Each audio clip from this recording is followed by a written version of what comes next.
This is the truth, Ma. And this will hurt. Maybe it needs to be said. Ang hirap maging anak mo. Ang hirap maging asawa mo. Ang hirap mong maalin. Ang hirap mong pasayain. Growing up, na-witness ko yung mga pinagdadaanan ni Papa. Kasi sa tuwing may sinasabi ako sa kanya, grabe naman mag-criticize si Mama.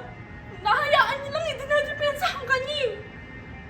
Sasabihin niya, hayaan mo na lang si Mama, ha? Ganyan lang talaga yan.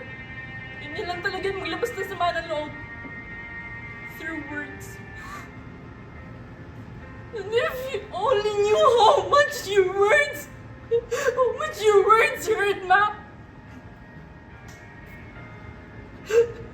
So, kaya nga mas gusto ko na lang mag-aral sa Manila eh. Para at least doon, kahit pumalpak ako, kahit magkamali ako, hindi mo ako mapapagsabihan.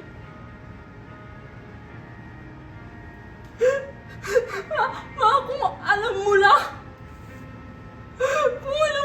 takot ako mag-fail.